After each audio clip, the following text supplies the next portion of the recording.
Rahmat Wardani, guru kalian semua.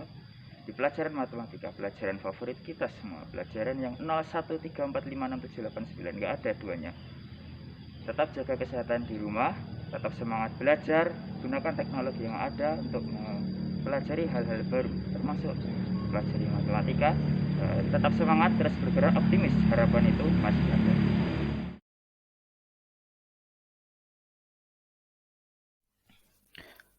Pembelajaran blended learning matematika di era pandemi COVID-19. Pelaksanaan pendidikan di Indonesia pada masa pandemi sebagian besar dilaksanakan dengan sistem belajar dari rumah atau pembelajaran daring. Pembelajaran daring merupakan hal baru, terutama bagi sekolah formal, sehingga memberikan tantangan tersendiri bagi guru dan pengelola pembelajaran. Praktek pembelajaran daring tidak luput dari berbagai kendala karena guru dan murid tidak dapat bertatap muka langsung. Akan menciptakan banyak masalah karena tidak bisa bertatap muka langsung. Otomatis kontrol dari guru ke siswa juga terbatas. Ketika siswa tidak mengerjakan tugas yang diberikan atau tidak menyimak dengan baik penjelasan yang diberikan guru hanya bisa mengingatkan dengan cara online di telepon atau dengan media yang lain. Ya. Sedangkan ketika tatap muka kita bisa langsung berikan sentuhan kepada siswa, memberikan peringatan satu persatu kepada siswa yang bermasalah. Ketika siswa juga tidak paham, cenderung pasif dalam pembelajarannya. Praktek pembelajaran daring diliputi dengan berbagai macam permasalahan tersebut. Salah satunya kreativitas dan inovasi dalam pembelajaran daring, maka muncullah yang namanya pembelajaran blended learning. Istilah blended learning adalah campuran dari kombinasi dari berbagai sistem pembelajaran, baik yang tatap muka maupun yang secara daring. Ini membuat definisi metode pembelajaran blended learning artinya adalah gabungan dari keunggulan pembelajaran yang dilakukan secara tatap muka dan virtual. Pembelajaran blended learning menurut para ahli adalah sebuah kemudahan pembelajaran yang menggabungkan berbagai cara penyampaian, model pengajaran, dan gaya pembelajaran. Metode ini juga memperkenalkan berbagai pilihan media, dialog antara fasilitator dengan orang yang mendapat pengajaran. Pada kelas yang saya ajar selama pandemi COVID ini, saya menggunakan berbagai macam media untuk menyampaikan materi pembelajaran. Di sebelah sini ada blog yang saya buat. Dari sini siswa bisa mengakses materi pembelajaran sesuai dengan waktu yang mereka bisa, dimanapun dan kapanpun, asalkan mereka memiliki akses untuk mengakses internet, maka mereka bisa membukanya melalui smartphone mereka, melalui gawai yang mereka miliki. Kemudian saya juga membuat akun YouTube untuk memberikan pembelajaran secara interaktif, secara langsung, ya, tutorial, pengerjaan, di mana di situ menampilkan cara pengerjaan secara langsung. Kemudian untuk memberikan mereka ruang diskusi dan tanya jawab, saya juga menggunakan pembelajaran dalam bentuk sinkronus, baik itu Zoom, Google Meet, atau mungkin media yang lain. Yang sudah jalan ini sinkronus Zoom, Google Meet. Kadang juga kita melakukan video call untuk melayani siswa yang kesulitan dalam pembelajaran. Sebelumnya kita mulai dengan perkenalan dulu. Di awal tadi sudah perkenalan. Saya sapa dulu teman-teman yang ada di sana. Assalamualaikum warahmatullahi wabarakatuh. Saya Eksan dari SMA Negeri Kerjo.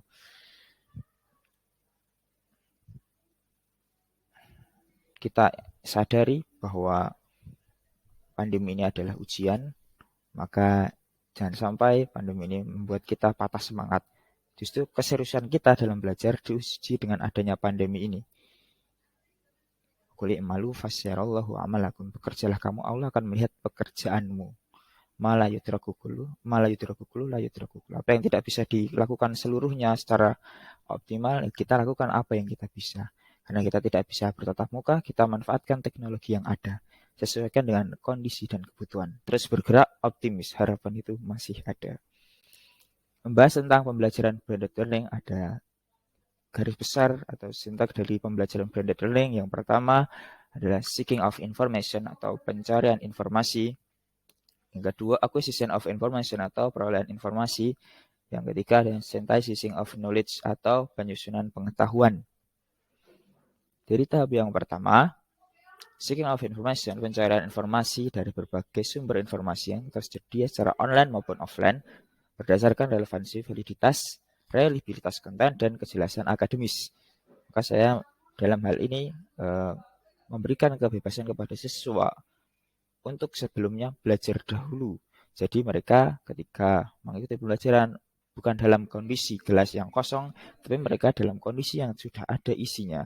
Tinggal kita mengolah, kita menambahi, mencampur dengan isi yang berikutnya. Mereka mencari dulu sebuah materi. Misalnya kita belajar tentang program linear, maka mereka mencari dulu apa itu program linear, untuk apa, kemudian gunaannya apa, batasan materi yang akan dipelajari seperti apa. Mereka mencari dulu melalui berbagai sumber. Tentu kita kenal yang namanya Google, mereka mencari dari Google atau mungkin dari Instagram. Banyak teman-teman kita yang membuat Instagram tentang pembelajaran matematika, program linear ya. Dan mungkin dari Brandly atau dari platform yang lain. Dalam hal ini saya menyediakan blogger yang saya buat yang bisa diakses melalui info.matwajib.blogspot.com. Di sini saya berikan materi-materi yang bisa mereka akses melalui gawai yang mereka miliki. Kemudian mereka juga saya berikan bentuk pembelajaran melalui YouTube, jadi mereka bisa melihat saya memberikan pembelajaran walaupun belum bisa secara interaktif, paling tidak sebagai variasi dari apa yang mereka baca. Kemudian yang kedua ada acquisition of information, yaitu menemukan, memahami, mengkonfrontasikan ide gagasan yang telah ada dalam pikiran, kemudian menginterpretasikan informasi dan pengetahuan dari berbagai sumber yang tersedia, sampai mereka mampu mengkomunikasikannya kembali, menginterpretasikan ide-ide dan hasil interpretasinya menggunakan fasilitas online maupun offline. Jadi di tahap ini saya memberikan kesempatan pada mereka untuk mengikuti meeting dengan Google Meet atau Zoom, tergantung dari kelas yang diampu. Yang jelas setiap kelas juga ada grup untuk melaksanakan pembelajaran. Jadi tergantung kondisi yang ada di masing-masing kelas berbeda. Ada di satu kelas yang mereka lebih suka dengan Zoom karena mungkin sebagian besar guru di kelas yang mengajar di kelas tersebut menggunakan Zoom. Ada juga yang menginginkan Google Meet karena mungkin lebih mudah dari perangkat mereka. Ada juga yang terkendala karena sinyal, karena saya mengajar di SMA yang agak terpelosok, maka sinyal menjadi kendala yang utama.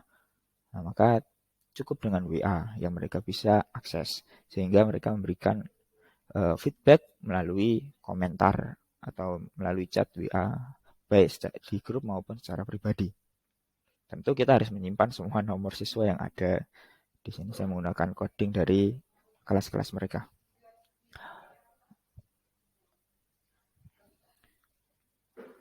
Kemudian langkah yang ketiga adalah synthesizing of knowledge. Mengkonstruksi pengetahuan melalui proses asimilasi dan akomodasi bertolak dari hasil analisis, diskusi, perumusan kesimpulan dari informasi yang diperoleh.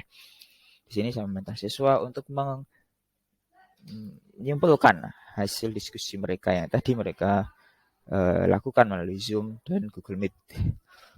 Setelah menyimak penjelasan yang ada di blog maupun YouTube atau sumber lain, mereka mengkomunikasikannya, kemudian berdiskusi melalui Zoom dan Google Meet dan WA dan berbagai platform yang lain. Nah, kemudian di sisi ini mereka membuat ringkasan dari apa yang sudah mereka diskusikan.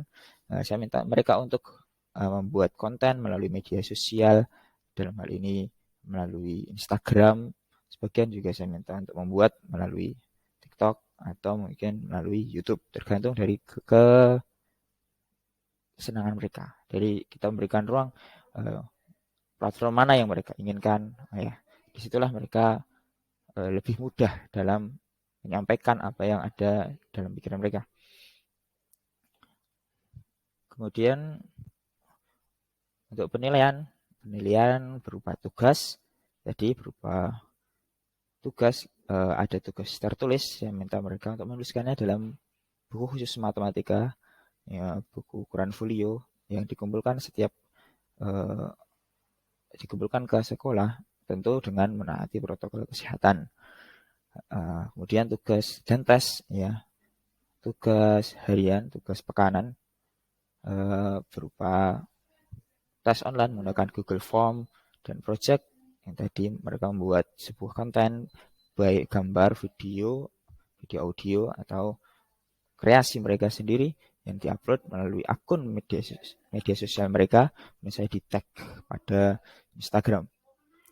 Nah, dari situ kita bisa melihat bagaimana komen dari teman-teman mereka. Karena saya mewajibkan mereka untuk memberikan komentar dari hasil karya temannya. Jadi kita memberikan kesempatan mereka untuk berkarya, kita minta juga mereka untuk mengapresiasi karya dari teman-temannya.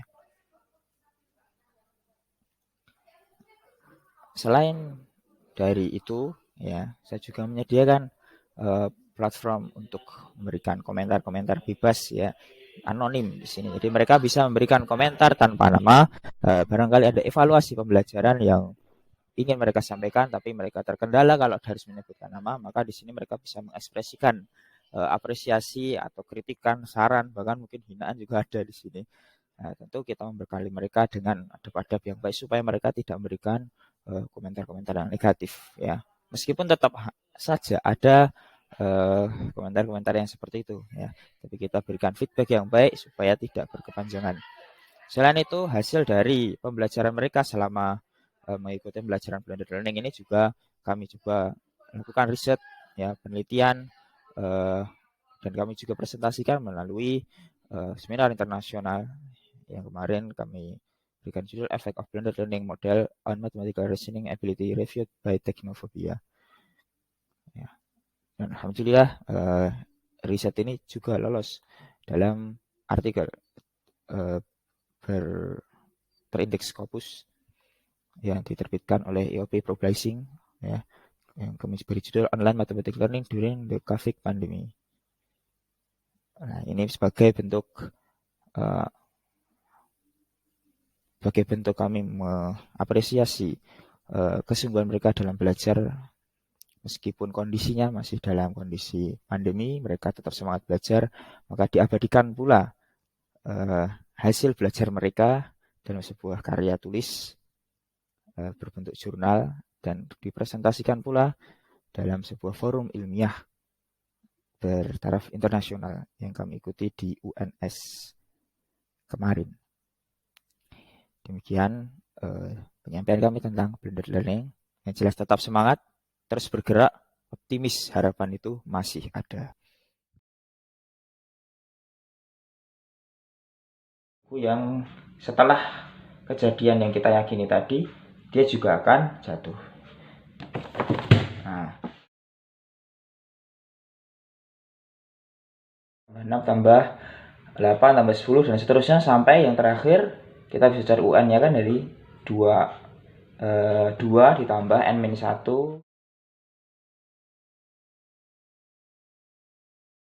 kali 2 nanti ketemu 2N, ya. Nah, ini kalau kita cari SN-nya akan ketemu N kuadrat plus 2. Nah, kita diminta membuktikan ini 2 tambah 4 tambah 6 tambah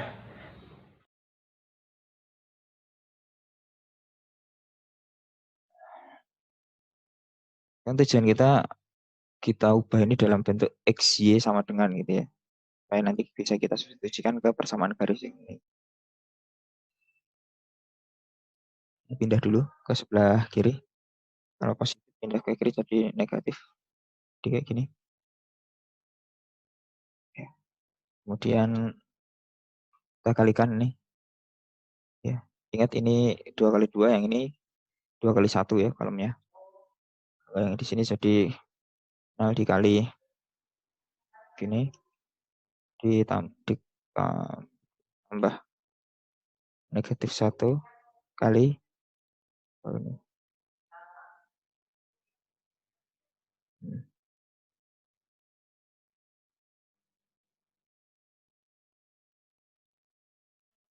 baris kali kolom. Seperti biasa.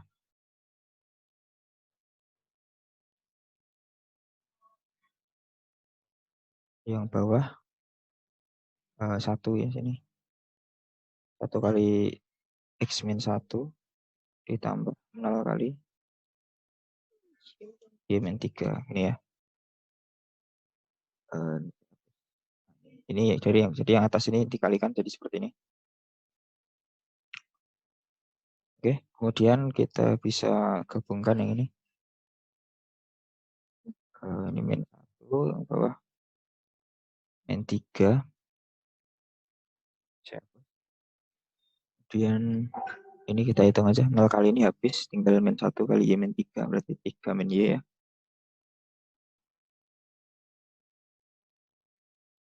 Yang bawah ini X min 1.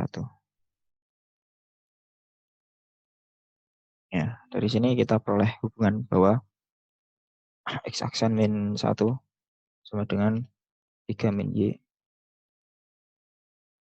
Kita pakai pemfaktoran.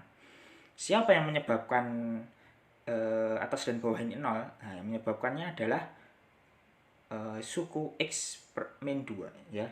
Atau yang menyebabkan atas dan bawah ini 0 karena ada X min 2 nya, dimana X nya mendekati 2. Sehingga nanti kalau 2 kurang 2 kan 0 ya. Kita bisa sederhanakan ini ya. Jadi yang atas kita faktorkan menjadi X min 2, X plus 2. Kemudian karena di atas dan bawah ada X min 2 nya, kita bisa bagi sehingga menjadi 1. Maka hasilnya tinggal X plus 2 saja. Ketika disubstitusi 2 tambah 2 hasilnya 4, menjadi bentuk tentu sekarang. Nah, yang tadi tak tentu dengan difaktorkan kemudian dibagi ya, pembilang dan penyebut yang sama dibagi, maka atau dicoret gitu ya mudahnya, sekarang menjadi bentuk tentu. Contoh lain lagi, contoh 2 ini ya. X pangkat 3 tambah 8 dibagi X plus 2. Nah, kita substitusi. Ternyata hasilnya tak tentu. Nah, kalau hasilnya tentu selesai, oke ya. Kalau hasilnya tentu selesai. Kalau tak tentu maka kita lanjutkan dengan pemfaktoran. Nah, ternyata bisa kita faktorkan menjadi seperti ini. X plus 2. Nah, ini ada rahasianya di sini ya. Ketika mau mencari faktornya, kalian lihat saja di sini limit X mendekati berapa. Ya. Ini tadi contoh yang atas ini ya. X mendekati 2 berarti pembuat nolnya pasti X min 2 ya. X dikurangi dengan siapa yang didekati gitu ya. Karena yang didekati 2 berarti pembuat nolnya pasti X min 2. Sedangkan yang di bawah ini karena yang didekati adalah X menuju negatif 2 berarti pembuat nolnya adalah X dikurangi negatif 2 atau X plus 2. Maka di atas kita bisa tulis X plus 2, di bawah juga ada X plus 2 nya. Nanti kita bisa coret. Nah, tinggal pasangan dari X plus 2 siapa, kita bisa lakukan pembagian aljabar. X pangkat 3 di plus 8 dibagi dengan X plus 2. Maka hasilnya ini ya, X kuadrat min 2X plus 4. Untuk bagian aljabar kalian bisa buka lagi.